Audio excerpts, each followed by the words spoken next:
মানিক মিয়া সাহারিকে বাবাকে নিয়ে আল্লাহ আপনার দরবারে হাত তুলেছেন। আল্লাহ মানিক মিয়া সাহারি চৌধুরীর বাবা সহ পরিবারে যারা আছে তাদেরকে আপনি ধৈর্য ধারণ করার তৌফিক দেন।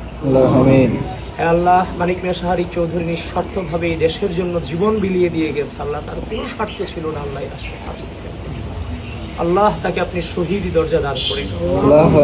আল্লাহ, আপনি বলেছেন শহীদরা মরে না, শহীদরা জীবিত রিজিক প্রাপ্ত হয়। আল্লাহ, আপনি তাকে সেই মর্যাদা দেন। আল্লাহ, মানিক মিয়া সাহারির যে রুহানি দোয়া, সেই দোয়াটুকু আমাদের উপর আপনি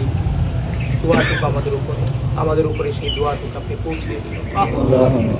আল্লাহ, শুধু মানিক মিয়া সাহারি চৌধুরী নিয়ে আল্লাহ গোটা বাংলাদেশে যারা এই জুলাই গণঅভ্যুত্থানকে যারা শহীদ হয়েছে, বিগত দীর্ঘ দুঃশাসনে যারা গুম হয়েছে, খুন হয়েছে, আর পরিবারের কাছে ফিরে আসেনি, আল্লাহ যে যেখানে আছে প্রত্যেককে আপনি আপনার দোয়ায় রাখেন, রহমতে রাখেন, এবং তাদের প্রত্যেককে যারা মারা গিয়েছেন তাদের প্রত্যেককে আপনি জান্নাত নসিব করেন। আল্লাহ, বাংলাদেশের উপর আপনি খাস রহমত নাজিল করেন। আল্লাহ, আর কেউ জানুক, আপনি তো জানেন।